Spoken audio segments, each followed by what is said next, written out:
Hey guys, well, I am having a productive work from home day, and I had no intention on doing a video, but this came to mind as I was looking at some things on various social media channels, and it came to mind because it occurred to me that some people don't know how to come into a room and make a presence, right? To leave an impact. And I don't think that every room that you walk into is one that you need to do that. I don't do that. I don't have any intention on doing that necessarily. There are some rooms that I literally want to float in, float out, and honestly not be seen, but take everything in so that I can utilize it and understand the people, the environment, if I'm new to the environment, who's who, and how they interact. And then other times, I don't want to float in. I'm there for a specific reason that I already have in my head. Nobody sent me there, but I'm there for a reason. And I need to make an impact. I need to connect with people. I need for people to remember me after I leave the room.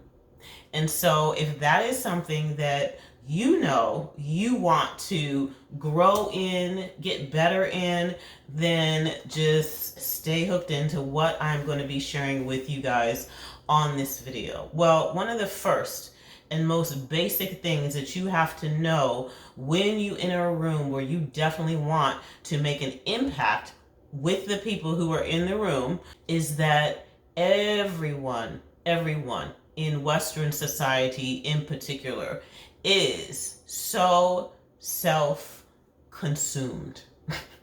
I hate to say it like that, but it's true. We like ourselves, we talk about ourselves. In a lot of ways, we are like completely self-focused. We're all about ourselves. And so to allow that person to talk about themselves as much as possible. And, when I say talk about themselves, of course, you want to engage them, open up with questions, light questions. You don't want to be, the inquirer or whatever, and you don't want to make people uncomfortable, and you don't want to overstep boundaries.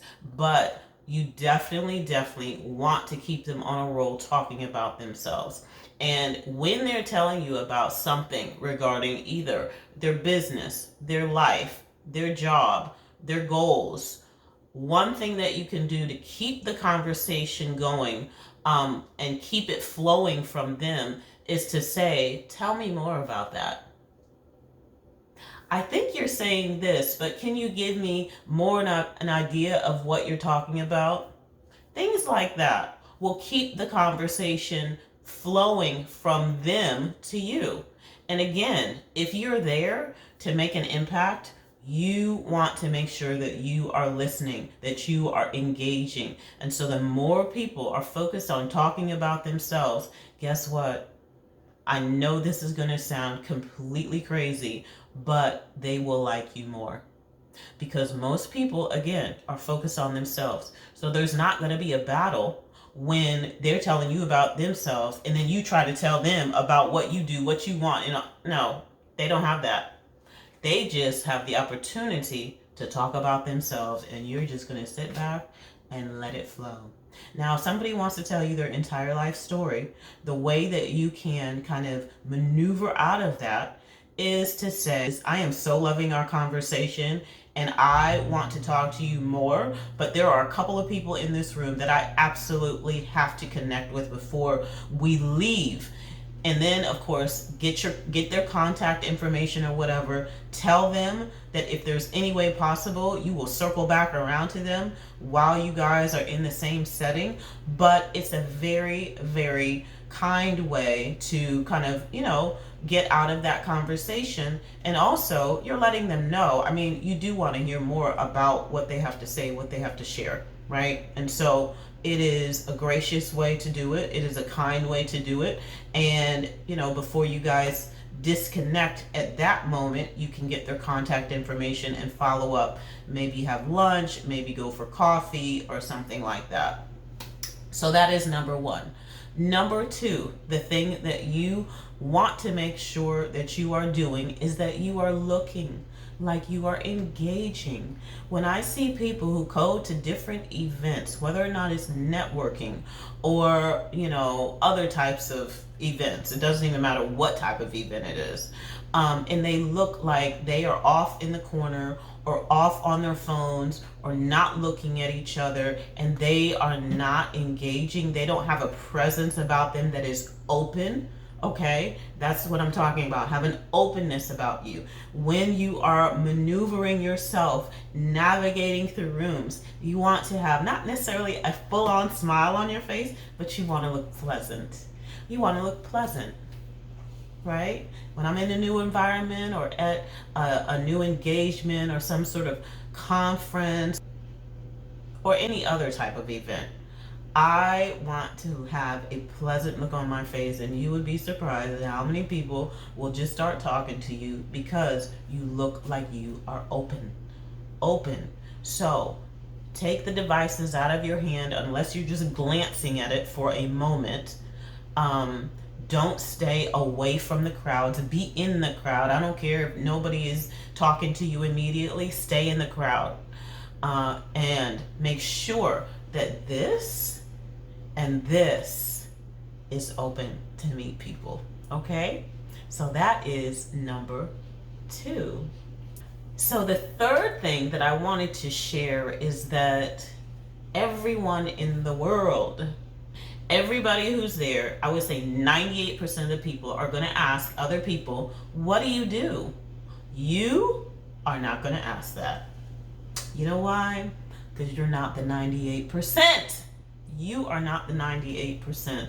And you know what happens? Once those people tell what they do, what their industry is, then it's like crickets and somebody has to say something next. And nobody is really engaged. It's just like the opening thing for people to do. But like I said, you're not going to do that. You are going to come in with another question. After you kind of hi, how are you, and give your name or whatnot. So tell me, what brings you to this event?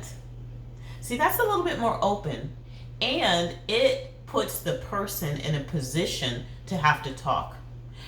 If it's a, what do you do? And they say, oh, I own real estate. Close-ended question. 2 words, right? Or 3 words, right? They got real estate. Okay, so what? But if you ask them, what brings you to this event? Then it's a little bit more open-ended. And that's just one open-ended question that you can ask. There are multiple types of open-ended questions. Let's say it's like a weekend event or whatever. What are a couple of things that you want to make sure to accomplish during this event? Like, who do you want to connect to? What kind of contracts do you want? What do you want to accomplish here? Who are the people that you are looking for? I ask that as well because I will connect people. And so you do not want to ask that one question, that dreaded question that everybody asks, okay? So that, my friends, is number 3. So those are the 3 things that can get you started at making an impact in any environment that you go into. Again, make sure that you come in and you are pleasant and you look pleasant on your face, your body language.